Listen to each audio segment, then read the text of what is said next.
Ini adalah sebuah konsep yang sangat sederhana. Orang yang bersedia untuk bekerja lebih, orang yang siap melakukan lebih, akan mendapatkan lebih. Ada satu hal yang tidak bisa Anda beli. Ada satu hal yang tidak bisa dibeli dengan uang. Hal tersebut adalah etos kerja. Ini adalah sesuatu yang tidak bisa Anda wakilkan.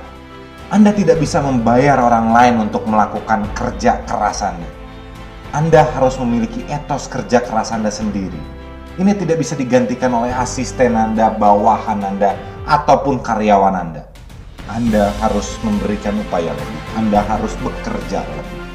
Jika hari ini Anda sudah bangun jam 4:30 pagi untuk mengejar impian-impian Anda, mungkin Anda perlu bangun jam 4 pagi untuk mengejar impian Anda.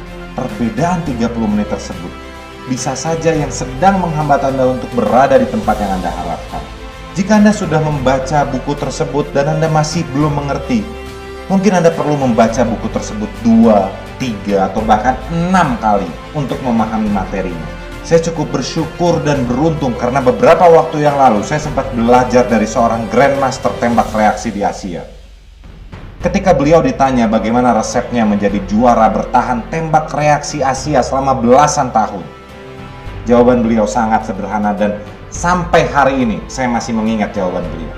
Ketika orang lain sekali latihan menghabiskan 200 peluru, saya menghabiskan 400 peluru. Itu saja, tidak ada yang lebih. Saya tidak punya resep lain selain melakukan jumlah yang lebih banyak. Ketika orang lain sedang menelepon 50 calon pembeli sehari, Anda perlu lakukan 100. Ketika orang lain sedang berlatih 3 jam sehari, Anda akan latihan 6 jam sehari. Jika orang lain sedang berlatih 6 jam, maka Anda akan lakukan 8 jam.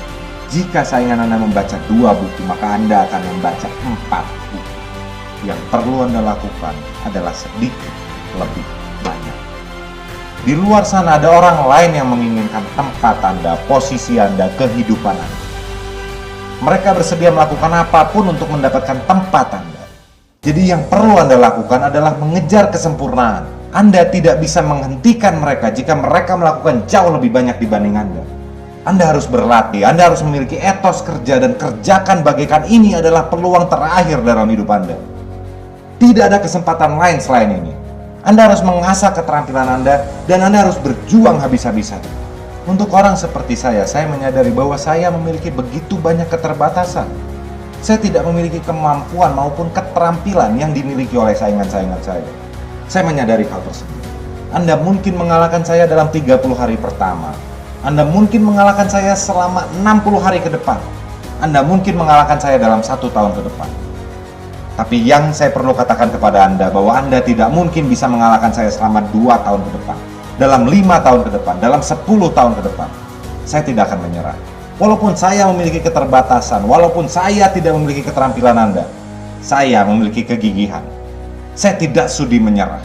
Saya akan terus mengasah dan melakukan, terus mengasah dan melakukan, terus mengasah dan melakukan. Anda tidak akan kuat melawan saya. Anda membutuhkan stamina yang luar biasa untuk melawan saya. Anda mungkin berpikir saya sudah jatuh dan KO. No boss, I will get up. Saya akan bangkit setiap kali saya jatuh. Proses perjuangan inilah yang akan membentuk Anda. Bukan pada saat Anda masuk kerja, bukan pada saat Anda tampil, bukan pada saat Anda berada di panggung. Kebanyakan orang berpikir bahwa ketika mereka masuk kerja, disitulah mereka sedang bekerja.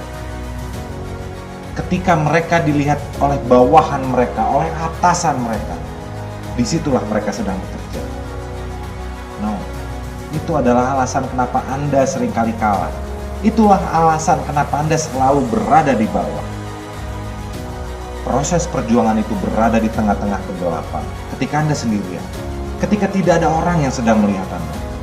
Ketika Anda membaca buku. Ketika Anda berlatih. Ketika Anda mengasah keterampilan Anda. Ketika Anda sedang berjuang sendirian. Disitulah Anda membentuk diri Anda sendiri. Jika ini Anda lakukan setiap hari, selama beberapa minggu ke depan, selama beberapa bulan ke depan, selama beberapa tahun ke depan, Anda akan berada dalam posisi yang tidak bisa dikalahkan oleh saingan Anda. Anda akan berada di puncak. Ingat, tidak ada sukses tanpa proses. Hal ini disebut dengan etos kerja. Assalamualaikum warahmatullahi wabarakatuh. Perkenalkan, kami dari kelompok 9 yang beranggotakan saya sendiri, Isa Smihana Ikram, dan dua rekan saya yaitu Titi Masyarah dan Putri Malasari.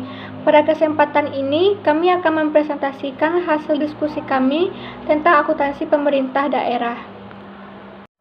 Materi yang pertama yaitu konsep dasar akuntansi pemerintah daerah. Akuntansi keuangan daerah merupakan salah satu bagian penting dari pengelolaan keuangan daerah yang mencakup keseluruhan kegiatan perencanaan, pelaksanaan, penatausahaan, akuntansi, pelaporan, pertanggungjawaban, dan pengawasan keuangan daerah. Pengelolaan keuangan daerah, khususnya yang berkenaan dengan akuntansi, pelaporan dan pertanggungjawaban mengacu pada peraturan perundang-undangan. Untuk menyelenggarakan akuntansi pemerintah daerah, Kepala Daerah menetapkan sistem akuntansi pemerintah daerah dengan mengacu pada peraturan daerah tentang pokok-pokok pengelolaan keuangan daerah. Sistem akuntansi pemerintah daerah disusun dengan berpedoman pada prinsip pengendalian intern dan standar akuntansi pemerintahan. Apa sih akuntansi keuangan daerah? Akuntansi keuangan daerah adalah pengidentifikasian, pengukuran, pencatatan, dan pelaporan transaksi ekonomi keuangan dari pemerintah daerah, kabupaten, kota, atau provinsi yang dijadikan sebagai informasi dalam rangka pengambilan keputusan ekonomi oleh pihak-pihak eksternal pemerintah daerah yang memerlukan. Pihak-pihak eksternal pemerintah yang memerlukan informasi yang dihasilkan oleh akuntansi keuangan daerah tersebut antara lain DPRD, Badan Pengawas Keuangan, investor, kreditor, donatur, analisis dan pemerhati pemerintah daerah, rakyat, dan pemerintah pusat yang semuanya ada dalam lingkungan akuntansi keuangan daerah. Materi selanjutnya yaitu prinsip akuntansi dalam pelaporan keuangan pemerintah daerah. Akuntansi dalam pelaporan keuangan dimaksudkan sebagai ketentuan yang harus dipahami dan ditaati oleh penyelenggara akuntansi dan pelaporan keuangan pemerintah daerah serta oleh pengguna laporan keuangan dalam memahami laporan keuangan yang disajikan. Prinsip akuntansi yang digunakan dalam pelaporan keuangan pemerintah daerah antara lain meliputi: yang pertama, basis akuntansi. Basis akuntansi yang digunakan dalam laporan keuangan pemerintah adalah basis akrual untuk pengakuan pendapatan dalam laporan operasional, beban, aset, kewajiban, dan ekuitas. Laporan realisasi anggaran disusun berdasarkan basis kas, berarti bahwa pendapatan dan penerimaan pembiayaan diakui pada saat kas diterima di rekening kas umum daerah atau oleh entitas pelaporan serta belanja, transfer, dan pengeluaran pembiayaan diakui pada saat kas dikeluarkan dari rekening kas umum daerah. Prinsip yang kedua yaitu prinsip nilai historis.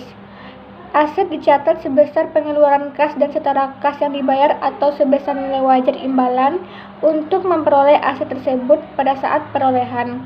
Kewajiban dicatat sebesar jumlah kas dan setara kas yang diharapkan akan dibayarkan untuk memenuhi kewajiban di masa yang akan datang dalam pelaksanaan kegiatan pemerintah. Nilai historis lebih dapat diandalkan daripada penilaian yang lain karena dapat digunakan nilai wajar aset atau kewajiban terkait. Yang ketiga yaitu prinsip nilai realisasi. Ketersediaan pendapatan daerah yang telah diotorisasikan melalui APBD selasa suatu tahun anggaran akan digunakan untuk membiayai belanja daerah dalam periode tahun anggaran dimaksud. Prinsip layak temu biaya pendapatan atau matching cost against revenue principle tidak menjadi penekanan dalam akuntansi pemerintah daerah. Yang keempat yaitu prinsip substansi mengungguli formalitas. Informasi yang dimaksudkan untuk menyajikan dengan wajar transaksi serta peristiwa lain yang seharusnya disajikan. Maka transaksi atau peristiwa lain tersebut perlu dicatat dan disajikan sesuai dengan substansi dan realitas ekonomi, dan bukan hanya aspek formalitasnya. Apabila substansi transaksi atau peristiwa lain tidak konsisten atau berbeda dengan aspek formalitasnya, maka hal tersebut harus diungkapkan dengan jelas dalam catatan atas laporan keuangan. Yang kelima yaitu prinsip periodisitas. di mana kegiatan akuntansi dan pelaporan keuangan pemerintah daerah dibagi menjadi periode-periode pelaporan, sehingga kinerja pemerintah daerah dapat diukur dan posisi sumber daya yang dimilikinya dapat ditentukan. Periode pelaporan keuangan adalah tahunan dan semesteran sesuai ketentuan yang berlaku. Prinsip yang keenam yaitu prinsip konsistensi. Perlakuan akuntansi yang sama akan diterapkan pada kejadian yang serupa dari periode ke periode oleh pemerintah daerah. Namun demikian, perubahan metode akuntansi akan dilakukan apabila metode yang baru diterapkan dinilai dapat menunjukkan hasil yang lebih baik dari metode yang lama. Pengaruh dan pertimbangan atas perubahan penerapan metode ini diungkapkan dalam laporan keuangan. Prinsip yang ketujuh yaitu prinsip pengungkapan lengkap. Laporan keuangan pemerintah daerah menyajikan secara lengkap informasi yang dibutuhkan oleh pengguna laporan, baik pada lembar muka, laporan keuangan atau catatan atas laporan keuangan. Yang kedelapan yaitu prinsip penyajian wajar, di mana laporan keuangan pemerintah daerah menyajikan dengan wajar laporan realisasi anggaran, neraca, laporan arukas, dan catatan atas laporan keuangan. Pemerintah daerah akan menggunakan prinsip kehati-hatian dan pertimbangan yang logis pada saat melakukan perakiraan dalam kondisi ketidakpastian sehingga aset atau pendapatan tidak dinyatakan terlalu tinggi serta kewajiban atau belanja tidak dinyatakan terlalu rendah. Materi selanjutnya yaitu pelaporan keuangan pemerintah daerah. Yang pertama, tujuan pelaporan keuangan pemerintah daerah. Menurut kerangka konseptual akuntansi pemerintahan, pelaporan keuangan pemerintah daerah (Pemda) seharusnya menyajikan informasi yang bermanfaat bagi para pengguna dalam menilai akuntabilitas dan membuat keputusan baik keputusan ekonomi, sosial maupun politik dengan menyediakan informasi tentang sumber, alokasi, dan penggunaan sumber daya keuangan. Yang kedua, menyediakan informasi mengenai kecukupan penerimaan periode berjalan untuk membiayai keseluruh pengeluaran. Yang ketiga, menyediakan informasi mengenai jumlah sumber daya ekonomi yang digunakan dalam kegiatan entitas pelaporan serta hasil-hasil yang telah dicapai. Yang keempat, menyediakan informasi mengenai bagaimana entitas pelaporan mendanai seluruh kegiatannya dan mencukupi kebutuhan kasnya. Yang kelima, menyediakan informasi mengenai posisi keuangan dan kondisi entitas pelaporan maupun jangka panjang, termasuk yang berasal dari pungutan pajak dan pinjaman. Yang keenam, menyediakan informasi mengenai perubahan posisi keuangan entitas pelaporan, apakah mengalami kenaikan atau penurunan sebagai akibat kegiatan yang dilakukan selama periode pelaporan. Menurut Pernyataan Standar Akuntansi Pemerintahan (PSAP) Nomor 1, tujuan umum laporan keuangan adalah menyajikan informasi mengenai posisi keuangan, realisasi anggaran, arus kas, dan kinerja keuangan suatu entitas pelaporan yang bermanfaat bagi para pengguna dalam membuat dan mengevaluasi keputusan mengenai alokasi sumber daya. Secara spesifik, tujuan laporan untuk menyajikan informasi yang berguna untuk pengambilan keputusan dan untuk menunjukkan akuntabilitas entitas pelaporan atas sumber daya yang dipercayakan kepadanya dengan menyediakan informasi mengenai posisi sumber daya ekonomi, kewajiban dan ekuitas dana Pemda, menyediakan informasi mengenai perubahan posisi sumber daya ekonomi, kewajiban dan ekuitas Pemda. Yang ketiga, menyediakan informasi mengenai sumber, alokasi, dan penggunaan sumber daya ekonomi. Yang keempat, menyediakan informasi mengenai ketaatan realisasi terhadap anggarannya. Yang kelima, menyediakan informasi mengenai cara entitas pelaporan mendanai aktivitasnya dan memenuhi kebutuhan kasnya. Yang keenam, menyediakan informasi mengenai potensi pemerintah untuk membiayai penyelenggara kegiatan pemerintahan dan menyediakan informasi yang berguna untuk mengevaluasi kemampuan entitas pelaporan dalam mendanai aktivitasnya. Yang kedua yaitu asumsi dasar pelaporan keuangan pemerintah daerah. Asumsi dasar dalam pelaporan keuangan Pemda adalah anggapan yang dapat diterima sebagai suatu kebenaran tanpa perlu dibuktikan agar kebijakan akuntansi dapat diterapkan. Asumsi-asumsi tersebut menurut kerangka konseptual akuntansi pemerintah antara lain: yang pertama, asumsi kemandirian entitas. Asumsi kemandirian entitas berarti bahwa entitas pelaporan dan entitas akuntansi dianggap sebagai unit yang mandiri dan mempunyai kewajiban untuk menyajikan laporan keuangan sehingga tidak terjadi kekacauan antar unit pemerintah daerah dalam pelaporan keuangan. Yang kedua, asumsi kesinambungan entitas. di mana laporan keuangan Pemda disusun dengan asumsi bahwa Pemda akan berlanjut keberadaannya dan tidak bermaksud untuk melakukan likuidasi.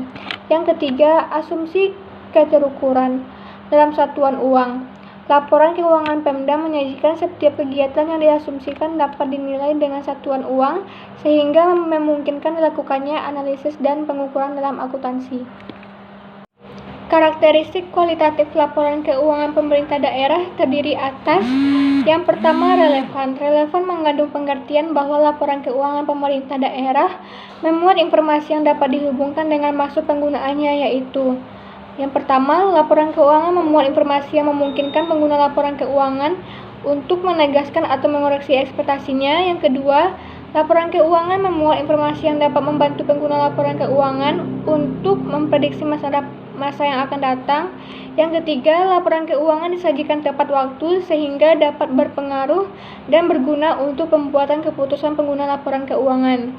Yang keempat, yaitu penyajian laporan keuangan memuat informasi yang selengkap mungkin, yaitu mencakup semua informasi akuntansi yang dapat mempengaruhi pembuatan keputusan pengguna laporan.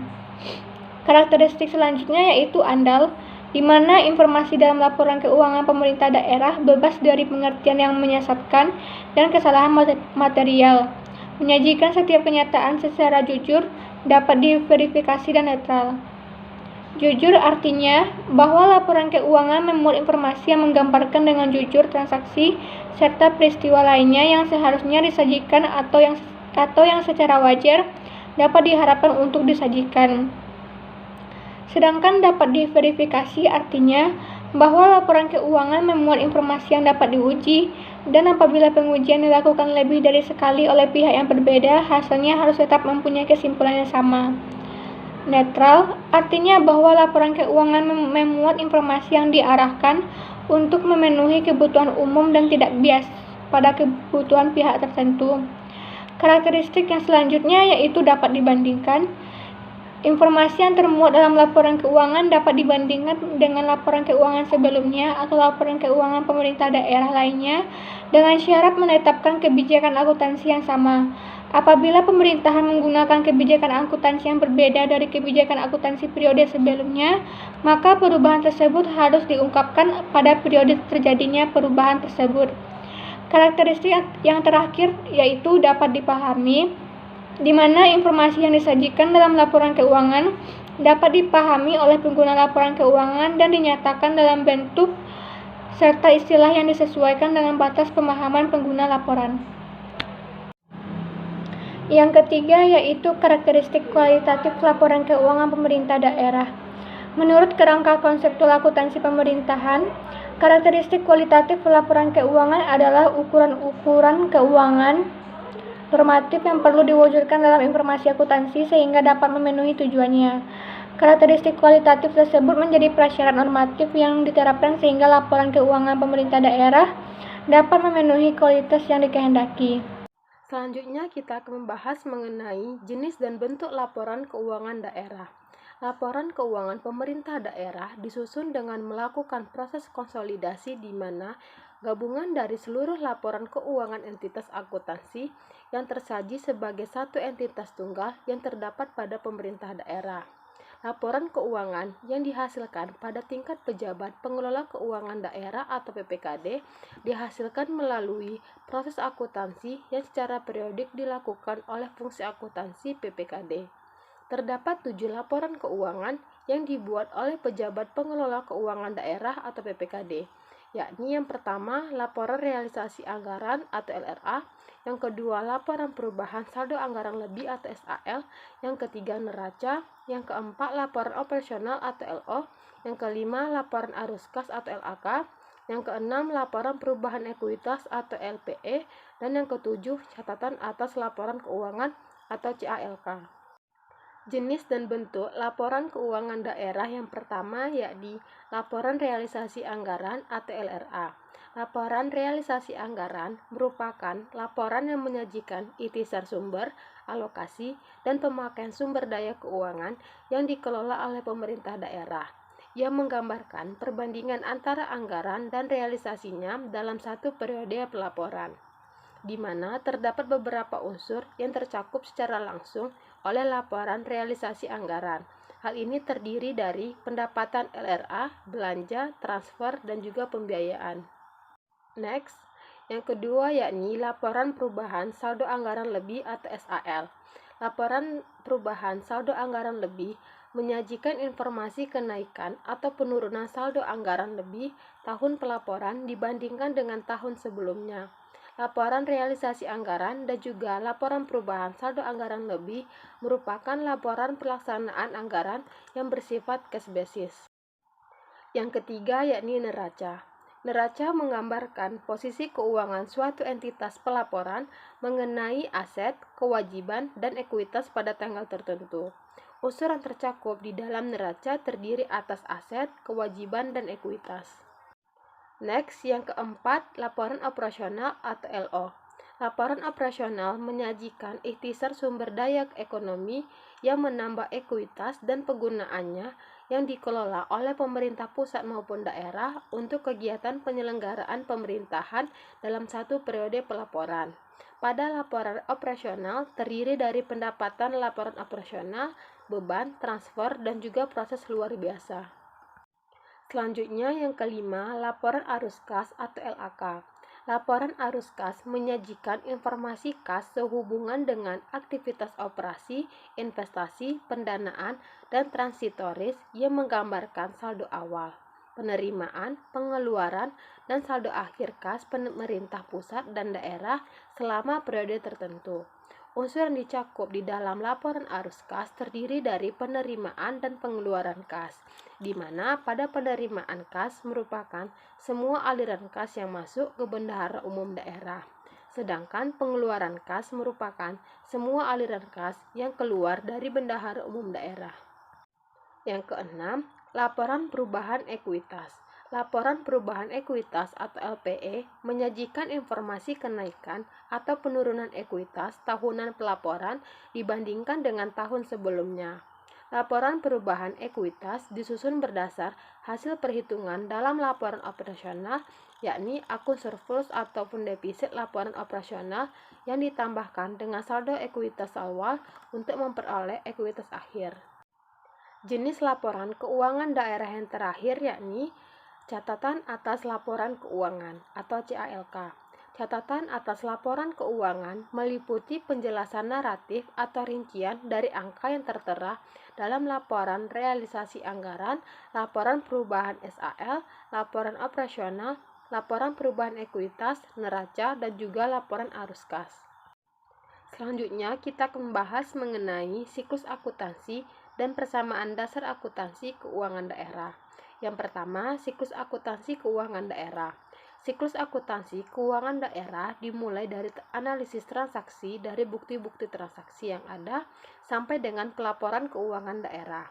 Tahapan-tahapan dalam siklus akuntansi keuangan daerah dimulai dengan menganalisis transaksi. Dilanjutkan dengan tahapan kedua yakni menjurnal transaksi.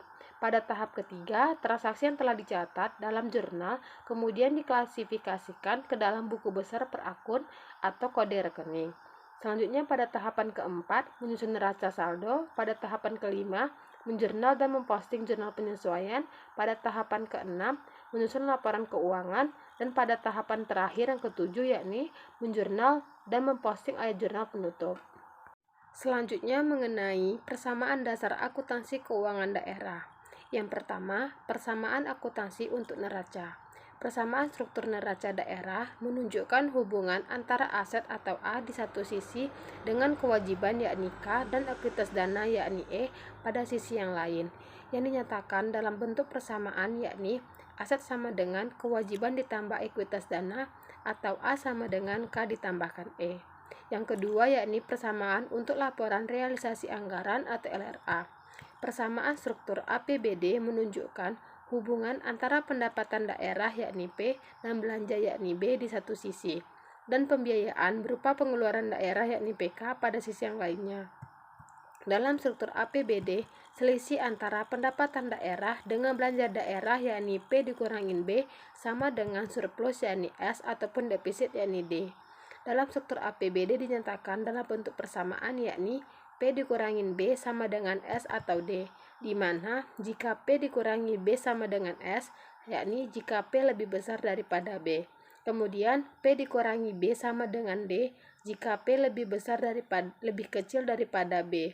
Surplus dialokasikan ke pembiayaan berupa pengeluaran daerah yakni PK, yang artinya jika terjadi surplus, alokasi surplus tersebut menambah pembiayaan berupa pengeluaran daerah yakni ditambah PK. Kemudian sebaliknya, jika terjadi defisit ditutup dari pembiayaan berupa penerimaan daerah yakni PT, yang artinya penutupan defisit tadi mengurangi pembiayaan berupa penerimaan daerah atau PT. Jika dimasukkan ke dalam persamaan menjadi P dikurangin B sama dengan minus PT ditambah PK, atau B ditambah PK sama dengan P ditambah PT. Baiklah, materi selanjutnya adalah sistem pencatatan keuangan daerah. Sistem pencatatannya terbagi atas 3. Yang pertama ada single entry, yang kedua ada double entry, dan yang ketiga ada triple entry. Baiklah, untuk yang pertama itu single entry. Sistem pencatatan single entry sering disebut juga dengan sistem tata buku tunggal. Dalam sistem ini, pencatatan transaksi ekonomi dilakukan dengan mencatatnya satu kali. Transaksi yang berakibat berkurangnya kas akan dicatat pada sisi pengeluaran. Selanjutnya, yang kedua itu ada double entry. Sistem pencatatan ini sering disebut juga dengan sistem tata buku berpasangan. Menurut sistem ini, pada dasarnya, suatu transaksi ekonomi akan dicatat 2 kali. Pencatatan dengan sistem ini dikenal dengan istilah menjurnal. Pencatatan tersebut terdapat sisi debit dan kredit, dan dalam pencatatan tersebut harus menjaga keseimbangan persamaan dasar akuntansi. Yang ketiga itu ada triple entry. Adalah pelaksanaan pencatatan dengan menggunakan sistem pencatatan double entry ditambah dengan pencatatan pada buku anggaran.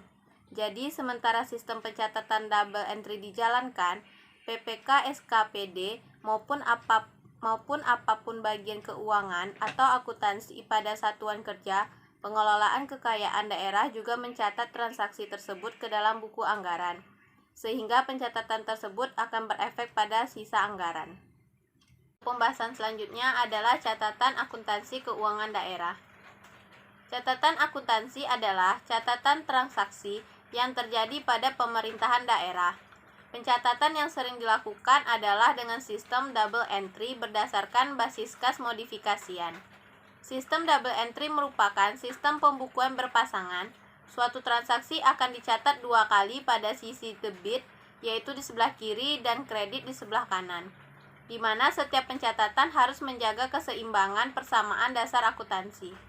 Sedangkan basis kas modifikasian menurut butir 12 dan 13, lampiran 29 tentang kebijakan akuntansi, Kemendagri nomor 29 tahun 2002 disebutkan bahwa basis dasar kas modifikasian merupakan kombinasi dasar kas dengan dasar akurat.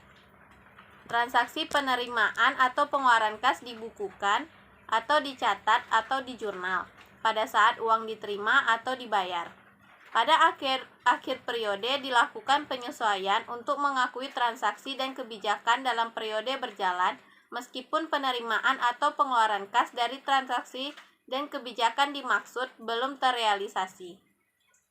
Selanjutnya, langkah-langkah praktik keuangan daerah. Sistem akuntansi pemerintah daerah atau SAPD merupakan suatu instrumen penting yang harus disiapkan dalam rangka implementasi SAP berbasis akrual. SAPD sebagai alat untuk mewujudkan prinsip-prinsip dasar yang telah ditetapkan oleh SAP dan kebijakan akuntansi menjadi serangkaian prosedur pencatatan dengan menggunakan akuntansi double entry melalui alat-alat yang berupa jurnal, buku besar, neraca saldo, dan laporan keuangan itu sendiri. Untuk menyusun SAPD tersebut perlu memperhatikan beberapa tahapan atau langkah-langkah sebagai berikut. Yang pertama, identifikasi prosedur. Yang kedua, menentukan pihak-pihak terkait. Yang ketiga, menentukan dokumen terkait. Yang keempat, menentukan jurnal standar. Dan yang kelima, menuangkannya dalam langkah teknis. Untuk langkah yang pertama, identifikasi prosedur. Tahapan penyusunan sistem akuntansi pemerintah daerah dimulai dari memahami proses bisnis pada pemerintah daerah, khususnya terkait siklus pengelolaan keuangan daerah. Berdasarkan siklus itulah penyusunan SAPD mengidentifikasi prosedur-prosedur apa saja yang harus dibuat. Langkah yang kedua, menentukan pihak-pihak terkait. Setelah prosedur-prosedur diidentifikasi, ditentukan pihak-pihak yang terkait pada masing-masing prosedur. Masing-masing pihak memiliki peran tersendiri agar prosedur dapat menghasilkan output yang diinginkan. Langkah yang ketiga adalah menentukan dokumen terkait. Setelah prosedur dan pihak terkait ditentukan, langkah selanjutnya adalah mengidentifikasi dokumen-dokumen yang mengalir pada prosedur, sekaligus menentukan pihak-pihak pengguna dokumen tersebut. Dari semua dokumen tersebut, diidentifikasi dokumen mana yang valid untuk dijadikan sebagai dokumen sumber pencatatan jurnal. Langkah yang keempat adalah menentukan jurnal standar. Pada setiap prosedur yang telah ditetapkan, tim penyusun menelaah SAP dan kebijakan akuntansi terkait. Berdasarkan penelaahan tersebut, tim penyusun menentukan jurnal debit dan kredit yang akan digunakan untuk mencatat. Langkah yang terakhir atau yang kelima adalah menuangkannya dalam langkah teknis. Langkah terakhir dalam penyusunan SAPD ini menyusun langkah teknis. Langkah teknis merupakan alur pelaksanaan sistem akuntansi yang menjelaskan pihak-pihak yang melaksanakan sistem akuntansi, dokumen apa saja yang diperlukan, dan bagaimana pihak-pihak tersebut memperlakukan dokumen-dokumen yang terkait. Selain itu, diberikan ilustrasi atau format pencatatan dalam bentuk penjurnalan akuntansi pada setiap bagan alur atau transaksi yang membutuhkan pencatatan. Baiklah, sekian presentasi dari kelompok 9. Mohon maaf bila ada kesalahan. Saya akhiri dengan wassalamualaikum warahmatullahi wabarakatuh.